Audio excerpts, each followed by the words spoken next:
Welcome to টুকিটাকি রান্নাবাটি। আজ করব ব্রেড মালাই রোল। অসম্ভব সুন্দর একটা টেস্টি ডেজার্ট আইটেম।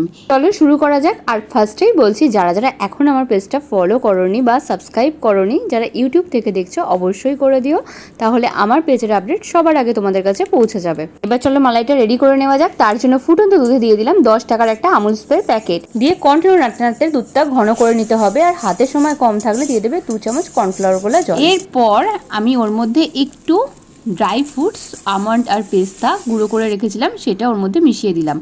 ওটাকে ঠান্ডা করে নেব। এদিকে মালাইটা রেডি করার জন্য আমি ফুটন্ত দুধের মধ্যে দিয়ে দিলাম চিনি আর একটু কেশরিয়া ফুড কালার, দিয়ে ভালো করে নাড়াচাড়া করব। আর দুধটা যদি খুব ঘন করতে চান তাহলে আবারও বলছি, ওই কর্নফ্লাওয়ার গোলা জল 1 চামচ দিয়ে দেবেন ওর মধ্যে।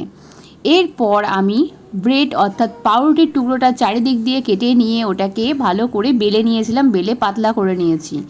এরপর ওর মধ্যে পুরটা দিলাম, দিয়ে ভালো করে রোল করে আমি যে পাত্রে করব সেই পাত্রে সাজিয়ে নেব।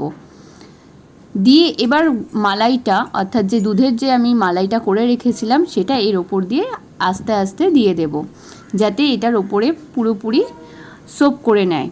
এই রোল করার কাজটা একটু ধৈর্য ধরে আস্তে আস্তে করতে হবে, তবে টাটকা পাউরুটিতে করলে বেশি ভালো হয়। পাউরুটিটা বেশি সফট থাকে, তাতে করতে বেশি সুবিধা হয়। এদিকে আমি ডেয়ারি মিল্কের একটা প্যাকেট গরম জলের মধ্যে দিয়ে গলিয়ে নিয়েছিলাম গার্নিশের জন্য, আর দিয়ে দিলাম উপর থেকে পেস্তা আর আমন্ড কুচি।